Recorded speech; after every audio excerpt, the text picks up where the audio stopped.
ನಮಸ್ಕಾರ ಸ್ನೇಹಿತರೆ, ಇದು ನಿಮ್ಮ ಇನ್ಫೋ 360 ಚಾನೆಲ್ಗೆ ಸ್ವಾಗತ. ಇತ್ತೀಚೆಗೆ ಷೇರು ಮಾರುಕಟ್ಟೆ ಕುಸಿತ ಕಂಡಿತು. ಈ ವಿಡಿಯೋದಲ್ಲಿ ಯಾಕೆ ಕುಸಿತು ಮತ್ತು ಹೂಡಿಕೆದಾರರಿಗೆ ಮೇಲೆ ಏನು ಪರಿಣಾಮ ಬೀಳಬಹುದು ಅಂತ ಈ ವಿಡಿಯೋದಲ್ಲಿ ನೋಡೋಣ. ಸೊ ಪ್ಲೀಸ್ ಈ ವಿಡಿಯೋನ ಕೊನೆವರೆಗೂ ನೋಡಿ. ಒಂದು ಕ್ಷಣ. ಪ್ರಪಂಚದ ಅತಿದೊಡ್ಡ ಮಾರುಕಟ್ಟೆಗಳು ಒಂದೇ ಸಮಯದಲ್ಲಿ ಕೆಂಪಾಗಿದ್ದ ದಿನ. ಸ್ಕ್ರೀನ್ಗಳ ಮೇಲೆ ಸಂಖ್ಯೆಗಳು ಕೆಳಗೆ ಬೀಳುತ್ತಿವೆ. ಜನರು ಮಾತಾಡುವುದನ್ನು ನಿಲ್ಲಿಸಿದ್ದಾರೆ. ಆ ದಿನವನ್ನು ನಾವು ಮಾರ್ಕೆಟ್ ಕ್ರ್ಯಾಶ್ ಅಂತ ಕರೀತೇವೆ.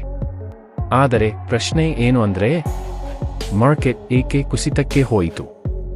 ಮಾರ್ಕೆಟ್ ಅನ್ನೋದು ಕೇವಲ ನಂಬರ್ ಅಲ್ಲ, ಅದು ಜನರ ನಂಬಿಕೆ, ಅದು ಉದ್ಯೋಗ, ಅದು ಭವಿಷ್ಯದ ಕನಸು.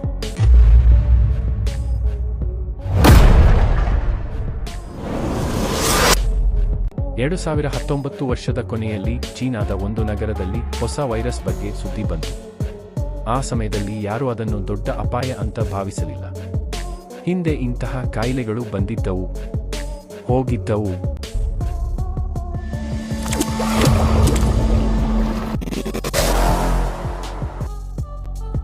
ಆದರೆ 2020ರ ಆರಂಭದಲ್ಲಿ ಪರಿಸ್ಥಿತಿ ಬದಲಾಗಿತು.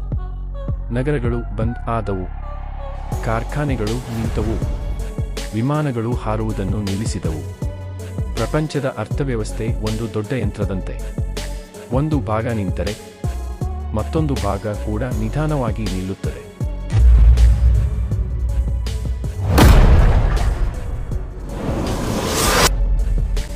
ಚೀನಾದಲ್ಲಿ ಉತ್ಪಾದನೆ ನಿಂತಾಗ ಅದರ ಪರಿಣಾಮ ಅಮೆರಿಕ, ಯುರೋಪ್, ಭಾರತ ಎಲ್ಲೆಲ್ಲೂ ತಲುಪಿತು. ಮೊಬೈಲ್, ಕಾರು, ಔಷಧಿ ಎಲ್ಲವೂ ಸಪ್ಲೈ ಚೈನ್ ಮೇಲೆ ನಿಂತಿತ್ತು. ಮಾರುಕಟ್ಟೆ ಇದನ್ನು ಮೊದಲೇ ಗಮನಿಸಿತು. ಹೂಡಿಕೆದಾರರು ಒಂದು ಪ್ರಶ್ನೆ ಕೇಳಿದರು: ಮುಂದೆ ಏನು ಆಗುತ್ತದೆ? ಆ ಪ್ರಶ್ನೆಗೆ ಉತ್ತರ ಯಾರಿಗೂ ಇರಲಿಲ್ಲ.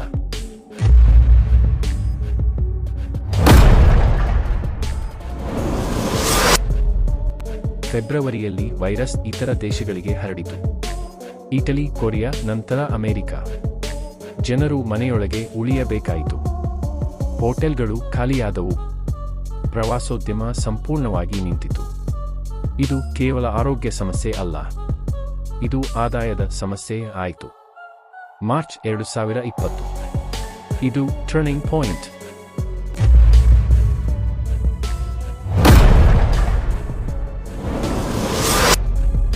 ಒಂದೇ ದಿನದಲ್ಲಿ ಮಾರ್ಕೆಟ್ ಭಾರೀ ಕುಸಿತ ಕಂಡಿತು. ಅಮೆರಿಕದ ಸ್ಟಾಕ್ ಮಾರ್ಕೆಟ್ನಲ್ಲಿ ಟ್ರೇಡಿಂಗ್ ನಿಲ್ಲಿಸಬೇಕಾದ ಪರಿಸ್ಥಿತಿ ಬಂತು. ಇದನ್ನು ಸರ್ಕ್ಯೂಟ್ ಬ್ರೇಕರ್ ಅಂತ ಕರೀತಾರೆ. ಜನರು ಶೇರ್ ಮಾರಾಟ ಮಾಡ್ತಾ ಇದ್ದರು, ಲಾಭಕ್ಕಾಗಿ ಅಲ್ಲ, ಭಯದಿಂದ.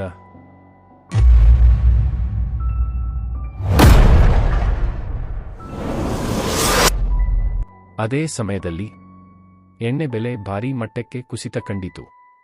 ಎಣ್ಣೆ ಹೆಚ್ಚು ಉತ್ಪಾದನೆಯಾಯಿತು, ಆದರೆ ಬಳಕೆ ಮಾಡಲು ಯಾರೂ ಇರಲಿಲ್ಲ. ಎನರ್ಜಿ ಕಂಪನಿಗಳ ಶೇರ್ಗಳು ಕೂಡ ಕುಸಿದವು. ಮಾರ್ಕೆಟ್ ಇನ್ನಷ್ಟು ಕೆಳಗೆ ಹೋಯಿತು.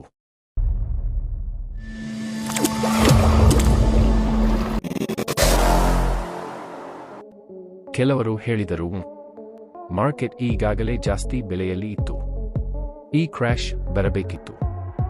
ಇನ್ನೂ ಕೆಲವರು ಹೇಳಿದರು, ವೈರಸ್ ಕಾರಣ, ಅನಿಶ್ಚಿತತೆ ಕಾರಣ. ಸತ್ಯ ಏನು ಅಂದ್ರೆ, ಇವೆಲ್ಲವೂ ಸೇರಿ ಕ್ರ್ಯಾಶ್ ಆಯಿತು. ಮಾರ್ಕೆಟ್ಗೆ ಸರ್ಟೆನಿಟಿ ಬೇಕು. ಫ್ಯೂಚರ್ ಸ್ಪಷ್ಟವಾಗಿಲ್ಲ ಅಂದ್ರೆ ಮಾರ್ಕೆಟ್ ಭಯಪಡುವುದು ಸಹಜ. ಈ ಕ್ರ್ಯಾಶ್ ನಿಜವಾಗಿ ತಟ್ಟಿದ್ದು ಯಾರಿಗೆ ಗೊತ್ತಾ? ಸಣ್ಣ ಉದ್ಯಮಿಗಳಿಗೆ, ಉದ್ಯೋಗ ಕಳೆದುಕೊಂಡ ಜನರಿಗೆ, ಪಿಂಚಣಿ ಹಣ ಹೂಡಿದ್ದ ಹಿರಿಯರಿಗೆ.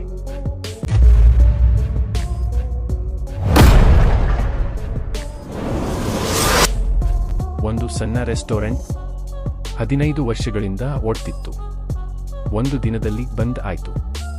ಅದರಲ್ಲಿ ಕೆಲಸ ಮಾಡ್ತಿದ್ದ ಎಲ್ಲರೂ ಮನೆಗೆ ಹೋದರು. ಮಾರ್ಕೆಟ್ ಚಾರ್ಟ್ನಲ್ಲಿ ಅದು ಒಂದು ಲೈನ್, ಆದರೆ ಜೀವನದಲ್ಲಿ ಅದು ದೊಡ್ಡ ಹೊಡೆತ.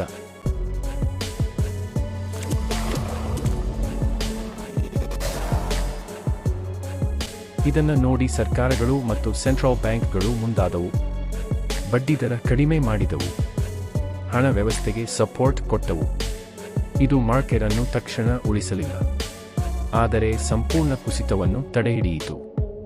ನಿಧಾನವಾಗಿ ಲಾಕ್ಡೌನ್ ತೆಗೆಯಲಾಯಿತು. ಕೆಲಸಗಳು ಮತ್ತೆ ಶುರುವಾದವು. ಮಾರ್ಕೆಟ್ ಕೂಡ ನಿಧಾನವಾಗಿ ಚೇತರಿಸಿಕೊಳ್ಳಿತು.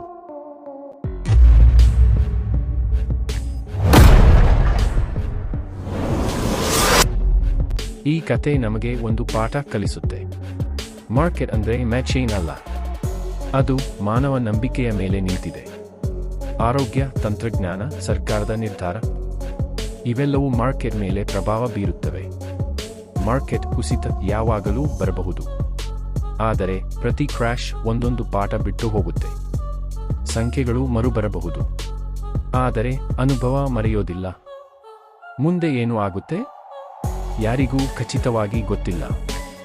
ಆದರೆ ಒಂದು ಥಿಂಗ್ ಕ್ಲಿಯರ್, ಮಾರ್ಕೆಟ್ ಮತ್ತೆ ನಿಲ್ಲುತ್ತದೆ. ಆದರೆ ನಾವು ಅದರಿಂದ ಕಲಿಯಬೇಕು.